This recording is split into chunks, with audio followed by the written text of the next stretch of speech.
Look at this amphora. The black armored warrior mid-strike represents the classical, violent ideal of Greek heroism. For thousands of years, cultural memory has pictured Achilles as an unstoppable, rage-filled killing machine, a demigod bred for the slaughter of the Trojan War. But Madeline Miller opens her retelling of the epic with a much different image.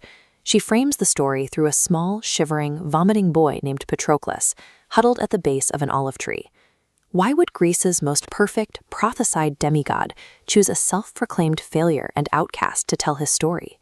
To find the answer, we have to look past the battlefield and into the toxic, hyper-masculine world that bred him, and the boy that world violently rejected. These sterile stone ruins mirror the harsh, unforgiving architecture of ancient Greek palaces. In this society, a royal son was expected to be fast, strong, and lethal. Patroclus is none of these things, and his father, King Menœtius, treats his unathletic son with open disgust. Patroclus's inability to meet these expectations culminates in disaster. Shoved by a noble boy over a pair of dice, Patroclus pushes back. The boy trips, strikes his head on the stone, and dies. In ancient Greece, killing a noble's son triggered a blood feud, a cycle of retaliatory violence. King Menœtius practically buy his way out of a war by stripping his son of his royal title and exiling him to a neighboring kingdom. Banished to the kingdom of Phthia, Patroclus is stripped of his ego and his name. Emptied of his royal identity, he becomes a quiet, unclouded lens through which we observe the divine. When Patroclus arrives in Phthia, he is steeped in dark, scarred trauma. Achilles, the prince of the kingdom, is his exact opposite, luminous, beautiful, and effortlessly perfect. Look at these delicate marble fingers resting on the strings of a lyre. Achilles juggles figs in the dining hall and plays music with total grace, entirely lacking the boastful cruelty expected of a Greek prince. The Phthyian court is full of noble boys fawning over the prince, hoping to be chosen as his Therapon, his sworn brother-in-arms. Achilles ignores them all, shocking the court by choosing the disgraced, exiled murderer instead. Their bond is forged in the dirt of the practice yard. Patroclus watches Achilles move with inhuman, terrifying speed and demands that the prince fight him. By tackling him, Patroclus proves he is the only person willing to treat Achilles as a mortal boy rather than a flawless idol. The mortal outcast grounds the divine prince, keeping him tied to humanity, while the golden child protects the traumatized exile from a world that wants to crush him. This ancient manuscript represents the inescapable nature of mythic prophecies. A divine decree hangs over Achilles. He is destined to be the greatest warrior.